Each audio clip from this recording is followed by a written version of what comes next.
Selamat malam saudara yang dikasihi Tuhan.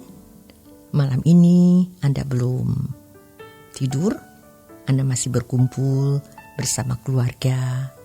Dan malam hari ini saya Yohana mengantar Anda untuk kita bersama-sama mendengarkan renungan malam dari Pendeta Dr. Erastus Sabdono dengan topik Wajah Batin. Kita tidak tahu kapan Tuhan Yesus datang. Sama dengan kita juga tidak tahu kapan kita menjumpai ajal kita. Itu adalah keadaan yang benar-benar dahsyat. Kita tidak boleh anggap ringan dan remeh hal tersebut. Ketika seseorang ada di ujung maut, ia baru bisa mengerti bahwa semua persoalan hidup yang dialaminya ternyata kecil, tidak ada artinya.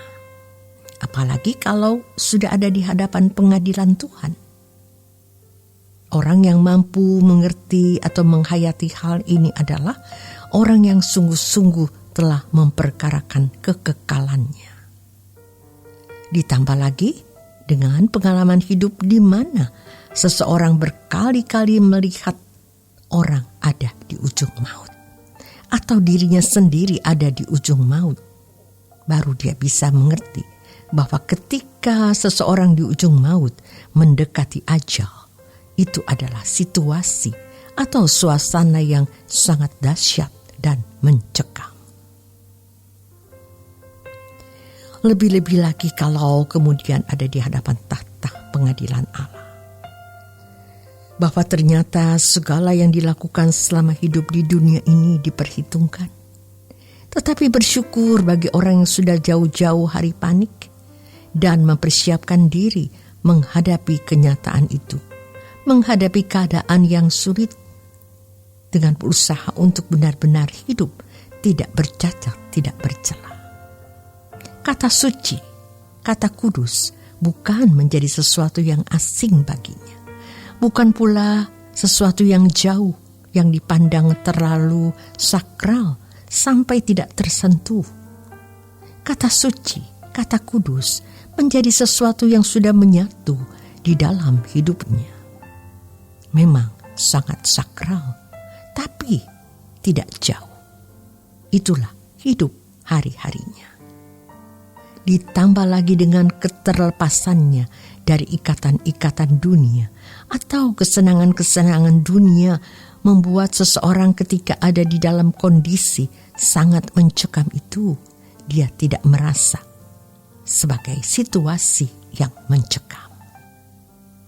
Tidak berlebihan. Justru itu adalah momentum atau saat yang dinanti, saat yang ditunggu-tunggu. Jika kita belum mencapai tahap seperti itu, berarti ada sesuatu yang masih salah atau belum tepat di dalam hidup kita.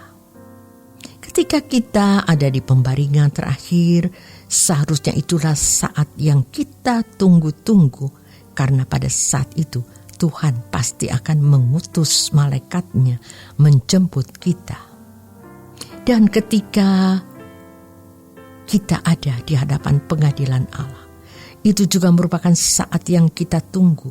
Sebab kita bisa melihat keadaan hidup yang sesungguhnya, yaitu jerih lelah perjuangan kita selama bertahun-tahun. Oleh sebab itu, kita harus jauh-jauh hari memiliki perasaan panik dan krisis ini, supaya kita tidak melakukan kesalahan sekecil apapun atau sehalus apapun. Kita harus memiliki kegentaran yang benar dan tulus kepada Allah, sehingga kita bisa melihat hati kita seperti berkaca, bukan seperti kaca yang rusak atau berkabut, melainkan kaca yang bening. Kita bisa melihat seberapa wajah kita memiliki keelokan atau kecantikan.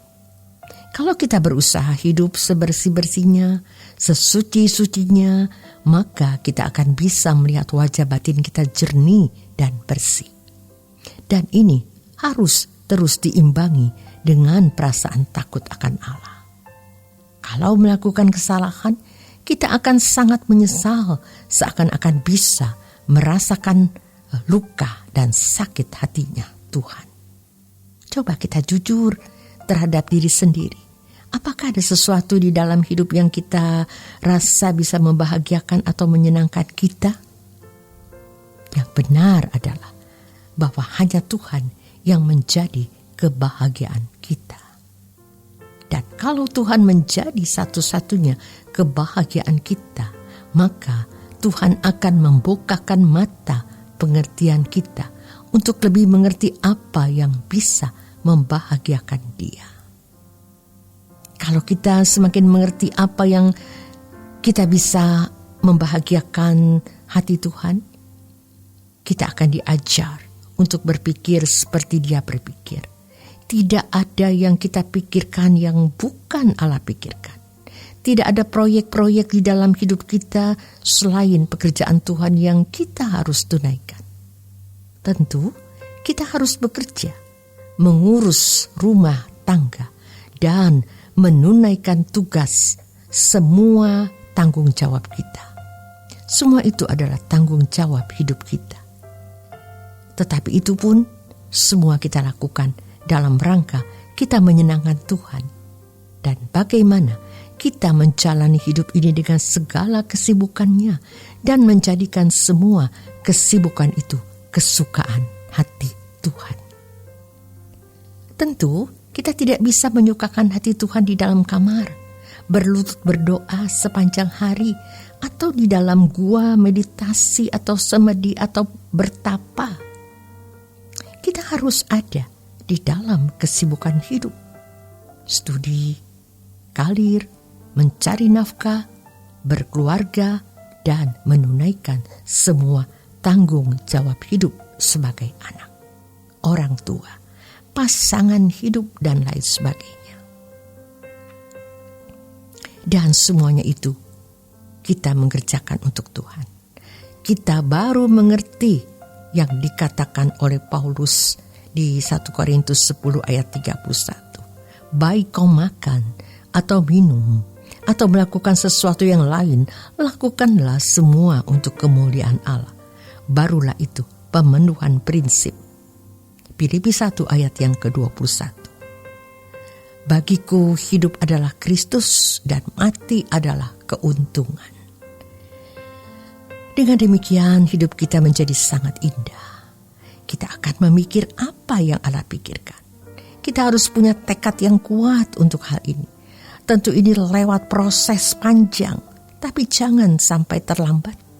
Sadari, jauh-jauh hari kita sudah harus panik kalau kita sungguh-sungguh hidup sebersih-bersihnya, sesuci-sucinya, dan melepaskan diri dari keterikatan dunia. Roh Kudus nanti yang akan memimpin kita. Kalau kita berusaha hidup sebersih-bersihnya, sesuci-sucinya, maka kita akan bisa melihat wajah batin kita jernih dan bersih. Selamat menikmati malam Anda bersama keluarga. Untuk beristirahat, Tuhan Yesus memberkati.